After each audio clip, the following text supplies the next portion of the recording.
Hello friends, आज मैं आपको वेल्डर क्वालिफिकेशन टेस्ट दिखाने वाला हूँ 6G पोजीशन में। तो पहले मैं आपको बताता हूँ 6G पोजीशन होता क्या है। 6G पोजीशन पाइप में होता है और इस पोजीशन को मल्टीपल पोजीशन भी कहते हैं। 6G पोजीशन में हमारा जॉब पीस 45 डिग्री पे इंक्लाइंड रहता है हॉरिजॉन्टल से। ये हमारा जॉब पीस 45 डिग्री पे इंक्लाइंड है, हॉरिजॉन्टल से 45 डिग्री का एंगल बनाता है। अब हम इसको अगर चेक करना चाहते हैं 45 डिग्री पे कैसे है, तो हम स्पिरिट लेवल का यूज कर सकते हैं। स्पिरिट लेवल के यूज से हमको पता चल जाएगा 45 डिग्री पे है कि नहीं।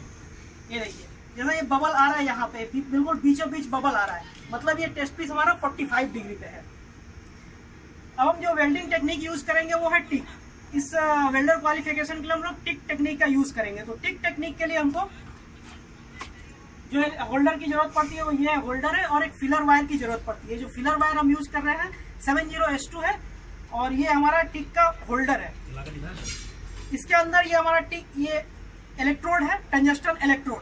टंजस्टन इलेक्ट्रोड नॉन कंज्यूमेबल इलेक्ट्रोड होता है, ये कंज्यूम नहीं होता है। हम फिलर मेटल के दौरान मेटल को फिल करते हैं।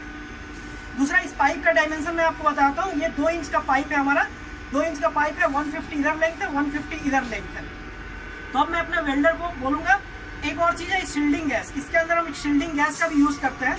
जो शील्डिंग गैस हम यूज कर रहे हैं वो है CO2। देखिए, ये हमारा टंजस्टन इलेक्ट्रोड है, इसके साइड से CO2 गैस निकलता है, जो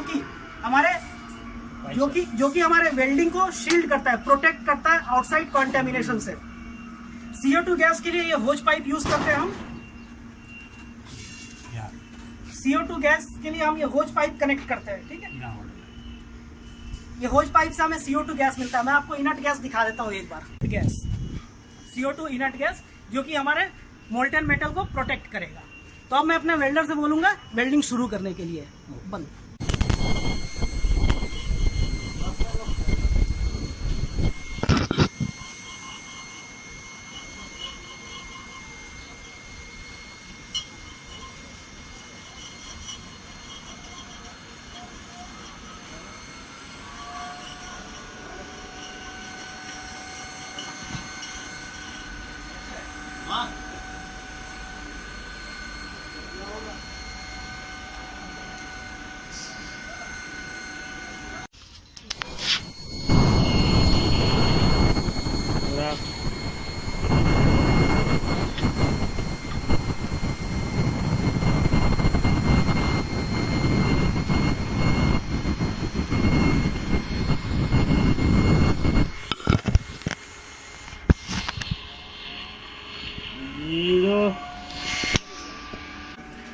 तो फ्रेंड्स, हमारे वेल्डर ने अभी रूट पास कंप्लीट कर दिया है।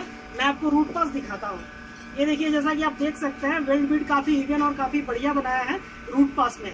इस रूट पास के बाद हम फिलअप और फाइनल करा के इस पीस को रेडियोग्राफी के लिए भेजेंगे। बट एक इम्पॉर्टेंट फैक्टर होता है पेनिट्रेशन। हम पहले इसका पेनिट्रेशन चेक करेंगे, पेनिट्रेशन बराबर है कि नहीं।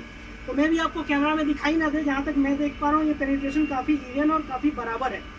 बढ़िया पेनिट्रेशन वेल्डर ने निकाला है। मैं आपको कैमरा में दिखाने की कोशिश करता हूँ, ये भी आप ना देख पाए शायद।